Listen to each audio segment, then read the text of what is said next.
13 নম্বর বইয়ের প্রথম ইউনিট সামাজিক কর্মকাণ্ডে সম্পৃক্ততা শীর্ষক কোর্স অনুষ্ঠিত। ট্রেনিং ইনস্টিটিউট বোর্ড রাজশাহীর উদ্যোগে গত 28 ও 29 জুন 2024 দুদিনব্যাপী রুহি ইনস্টিটিউটের 13 নম্বর বইয়ের প্রথম ইউনিটের জন্য একটি ট্রেনিং কোর্সের আয়োজন করা হয়।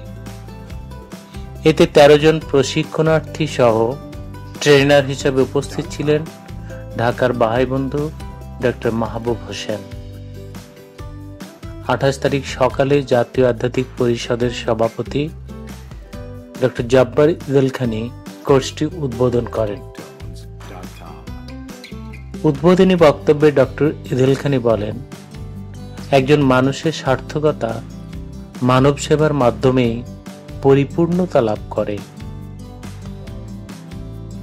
পৃথিবীতে ধর্মের আবির্ভাব মানবজাতির সমৃদ্ধির জন্য, তবে এই সমৃদ্ধি যে দুটি অবিচ্ছেদ্য অনুষঙ্গের সাথে জড়িত তা হলো জাগতিক ও আধ্যাত্মিক সমৃদ্ধি।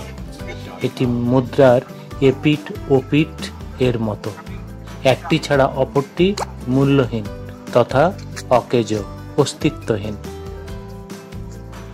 পৃথিবীতে যারা ধর্মের বা নৈতিকতার উন্নতি ছাড়া কেবল আর্থিক সমৃদ্ধি অর্জন করেছে বা করতে চায়, তারা প্রকৃত সমৃদ্ধি অর্জন করতে পারেনি। তাই ইউরোপ ও আমেরিকার মতো উন্নত দেশের মানুষরা সামাজিক ও মানসিক অশান্তিতে ভুগছে। এখন তারা এই শান্তির অন্বেষণে মরিয়া হয়ে উঠেছে।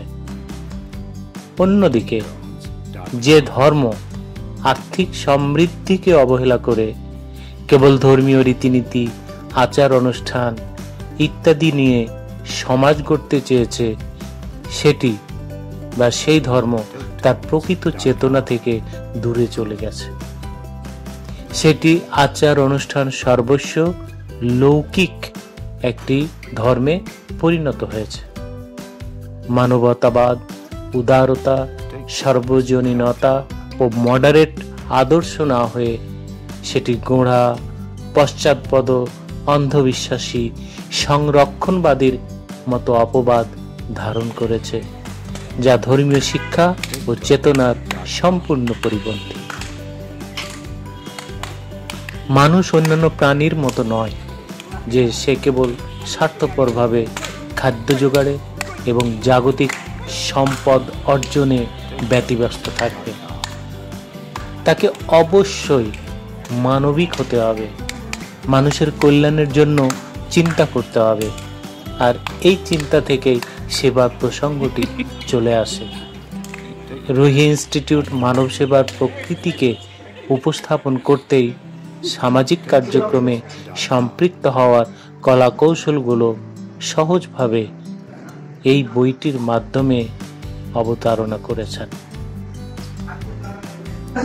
আলোচ্য প্রসঙ্গে বাহাই ধর্মের ব্যাখ্যাকারী মহান আব্দুল বাহা বলেছেন, বাহাউল্লাহর শিক্ষাসমূহের মধ্যে রয়েছে যে যদিও জড়বাদী সভ্যতা মানব জগতের অগ্রগতির একটি মাধ্যম, তথাপি যতক্ষণ না তা ঐশী সভ্যতার সাথে একীভূত হচ্ছে, ততক্ষণ পর্যন্ত মানবজাতি কাঙ্ক্ষিত প্রগাঢ় ও প্রসন্নতা অর্জন করতে পারবে না। জড়বাদী সভ্যতা হলো প্রদীপের চিহ্নের মতো, আর ঐশী সভ্যতা হলো স্বয়ং প্রদীপ এবং আলো ব্যতীত চিমনি অন্ধকার। জড়বাদী সভ্যতা হলো দেহের ন্যায়, ইহা যতই অপরিমেয় ভাবে শ্রীমণ্ডিত, শোভনীয় এবং সুন্দর হোক না কেন, ইহা মৃত। ঐশী সভ্যতা হলো আত্মার ন্যায় এবং দেহ আত্মা থেকে জীবন লাভ করে, অন্যথায় তা একটি মৃতদেহে পরিণত হয়। 2008 সালের রিজওয়ান বার্তায় সার্বজনীন বিচারালয় সাফল্য সমৃদ্ধির জন্য দুটি আহ্বানের কথা উল্লেখ করেছেন, যার একটি সভ্যতার জন্য জাগতিক প্রগতির আহ্বান, অপরটি আত্মার আলোড়ন সৃষ্টিকারী ঈশ্বরীয় আহ্বান। প্রথমটির মাধ্যমে মানবতার উন্নতি সাধন হয় এবং দ্বিতীয়টির মাধ্যমে মানবতার অনন্ত সুখ প্রবাহিত হয়। প্রশিক্ষক ডাক্তার মাহবুব হোসেনের প্রাণবন্ত নির্দেশনায় কোর্সে অংশগ্রহণকারীগণ বিভিন্ন পবিত্র লেখনীর অধ্যয়ন, অনুধাবন, শেয়ারিং, প্রশ্নোত্তর, প্রাসঙ্গিক গেমের মাধ্যমে বিভিন্ন সামাজিক কর্মকাণ্ডে সম্পৃক্ত হওয়ার কলা কৌশলগুলি সহজভাবে অনুধাবন করতে সক্ষম হয়েছে।